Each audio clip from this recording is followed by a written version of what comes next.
ئامادەبوانی بەڕێز ئەم کاتە و هەموو کاتێکتان شاد بەخێر بن بۆ ڕێوڕەسمی کردنەوەی شانۆی ڕۆمانی لە سلەیمانی پایتەختی ڕۆشنبیری.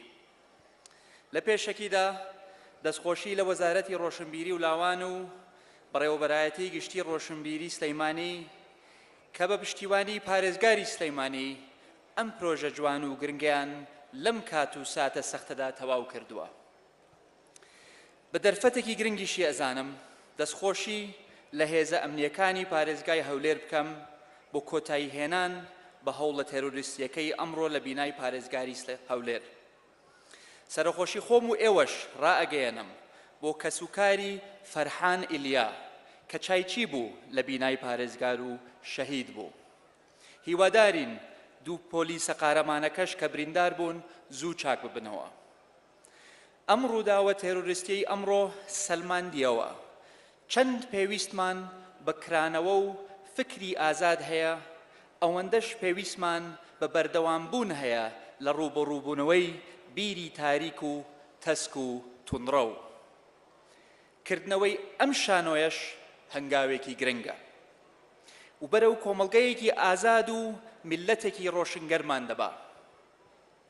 شوێنی خۆشیەتی سوپاسی هەموو ئەو بەڕێزانە بکەم کە بەردی بناغەی ئەم پارکەیاندانا و ماندوو بوون لەگەڵیدا. بە تایبەت برای بەڕێز سەرۆک وەزیرانی پێشوو کاک دکتۆر بەرهەم و هەموو حکوومەتە یەک لە دوای یەکەکان و بەرپرسە یەکە ئیداریەکان. سوپاسی ئەوانەش دەکەم کە ڕۆژێک لە ڕۆژان بە چاندنی نەمامێکیش بوو بێت دەستیان لە بنیاتنانی ئەم پارکادا هەبووە. سوپاستان دەکەین کە دەرفەتێکتان بۆ ڕەخساندین کەمێک دوور بکەوینەوە لە سیاست. سوپاستان دەکەین کە بە بیرتان هێناینەوە کە ژیان هەمووی سیاست نییە، کە هەمووی ئاڵۆزی و ململانێ و گرژی نییە، بەڵکو ژیان گۆرانیە، شانۆیە، هونەر و ئەدەب و کەلتوریشی تێدا ماوە. جارێک لە شوێنێکدا خوێنمەوە نووسەرێک نووسی بووی ئەوەی ژیان ڕزگار دەگا جوانیە. دیارە جوانی ڕاستەقینەش هەر لە هونەردایە. بۆ کۆمەڵگای ئێمە و بە تایبەت سلەیمانی کە بەداخەوە بۆ ماوەیەکی زۆر لە ژێر فشاری ململانەی سیاسیدا دەژی، گرنگە هەرگیز لە بیرمان نەچێت کە گەشەپێدانی کۆمەڵگامان و پەرەپێدانی هەرێمەکەمان پەیوەستە بە بەردەوامبوون لە هەوڵەکانمان بۆ دەوڵەمەندترکردنی بواری هونەر و کەلتور.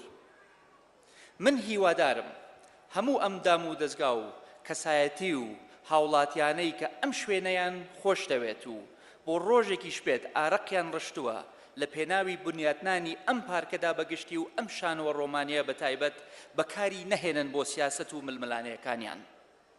هیوادارم ئێرە بپارێزین لە سیاست و ململانێ. پەروەردەی مام و هوشیاری سیاسیم فێری ئەوەی کردوم بە باش بڵێم باش و بە خراپ بڵێم خراپ. ئەم پرۆژەیە یەکێکە لە پرۆژە باشەکان.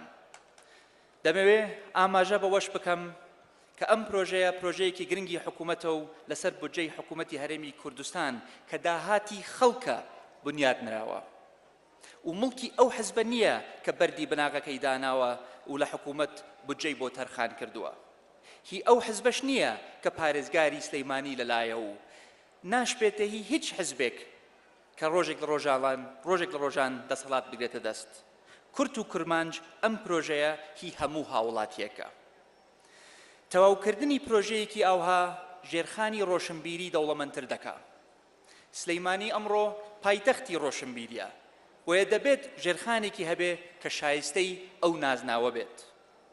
داوا لە هەموو لایەنە پەیوەندیدارەکان دەکەم نەک تەنها بەناو بەڵکو پێکەوە بە کردار و بە پلانی واقعیەوە سلەیمانی بسەلمێنین وەکو پایتەختی ڕۆشنبیری. با لە ئێرەوە کەلتور و گۆرانی و شانۆکان پەخش بکەین بۆ ناوچەکانی تری کوردستان، بۆ عێراق، بۆ ناوچەی کە تێیدا دەژین، بۆ جیهان. با ئێرەش ببێ بە دەواازەیەک بۆ ناساندنی هونەر و کەلتوری ناوچەکە و جیهانیش. با ئەوەی سیاست ناهێڵێ لی تێبگەین، با لە ڕێی کەلتور و ئەدەب و هونەرەوە فێری ببین. کوردستانێکی کراوە و ئازاد دەبێت بناغەکەی فکری کراوە و ئازاد بێت. پێگە جۆگرافیەکەمان ناچارمان دەکا گرنگیەکی زیاتر بە هونەر و کەلتور بدەین. بۆ میلەتێکی وەکو کورد کە خاوەنی دەوڵەت نییە، هونەر ڕێگایەکی کاریگەرە بۆ ناساندنی خۆمان بە دنیای دەرەوە. بۆیە دەڵێم پیرۆزە خەڵکی کوردستان، پیرۆزە خەڵکی سلەیمانی، فەرموون بەکردنەوەی ئەم شانۆیە. بە گرنگیدان بە هونەر کوردستان دەوڵەمەند دەکەینەوە، کوردستان بەهێز دەکەینەوە. بۆیە وەرن با پێکەوە کوردستان بەهێز بکەینەوە، هەر شاد و هەر سەربەرز و هەر سەرکەوتوو بن.